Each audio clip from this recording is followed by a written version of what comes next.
किसी भी संख्या का फैक्टर निकालने के लिए आपको सबसे पहली बात ये याद रखनी पड़ेगी कि जिस भी संख्या का फैक्टर निकाल रहे हैं उसके दो फैक्टर होना अनिवार्य ही है।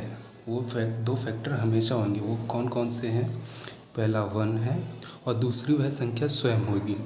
दो फैक्टर ये कंपलसरी है ही, एक 1 और दूसरी वह संख्या खुद जिसका आप फैक्टर निकाल रहे हैं। जैसे मान लीजिए हमको ये 2 का फैक्टर निकालना है, तो होता क्या है इसमें कि जिस भी संख्या का फैक्टर निकालना है और वह संख्या जिससे आप उसको भाग कर रहे हैं वह पूरी तरह से विभाजित होनी चाहिए। चलिए आपको एग्ज़ाम्पल के थ्रू समझाता हूँ कैसे विभाजित होनी चाहिए और कैसे ये दोनों फैक्टर होते ही हैं, एक स्वयं और दूसरा 1। जैसे 2 का फैक्टर निकालना है तो 1 से पहले स्टार्ट करते हैं। 1 जो है पूरी तरह से इससे कट गया है, 1 2 ज़ा 2, तो ये पूरी तरह से कट गया तो हाँ ये एक फैक्टर होगा। इसी तरह से 2 है, 2 से निकालेंगे इसका तो 2 1 ज़ा 2, तो ये भी पूरी तरह से कट गया है 2 से, तो ये भी इसका एक फैक्टर है। उसी तरह से 3 का निकालते हैं।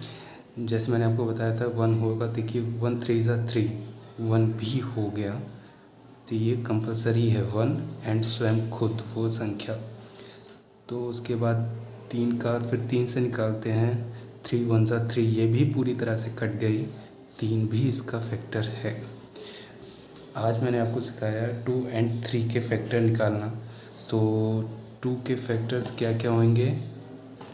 2 के फैक्टर्स 1 होगा एंड 2 होगा, 3 का फैक्टर 1 होगा एंड 3 होगा। ये तो नॉर्मल सी चीज़ें थी जो संख्या खुद से डिवाइड हो रही थी और 1 से हो रही थी पूरी तरह से। ये केवल उनके फैक्टर हैं।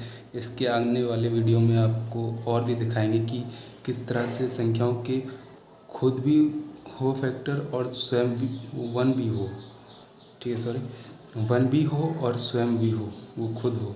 ये दोनों तो हो गया, लेकिन आने वाले फैक्टर में दिखाएंगे कि इन दोनों संख्याओं के अलावा दूसरे भी फैक्टर्स कैसे निकाले जा सकते हैं। तो जुड़े रहिए साथ में।